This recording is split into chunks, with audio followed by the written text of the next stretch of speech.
Hey guys, it's Jacob with Modern Grape and this week's Tuesday Trivia. So the question is, does the age of a grapevine have a serious impact on the resulting wine? And there's a lot of debate over this. A lot of wine critics will tell you that it's more the cultivation of those grapevines, so keeping either a thick cover of leaves or a thin cover of leaves over the vines, more than the age of the vines, but recent studies have actually shown that it does have a significant impact. So overall, vines that are younger than 3 to 5 years can't be used at all. So you may see new vineyards pop up, they grow vines for 3-5 years before they can even start to make wines, because the inconsistency of the sugars and acids throughout the grapes, even in clusters of grapes.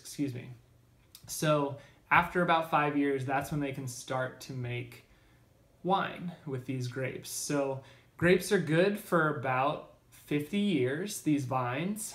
They can continue to produce. After 50 years, though, winemakers have to make a decision: plant new vines or continue to use these older vines that produce now a more consistent, more complex flavor, but yield less fruit.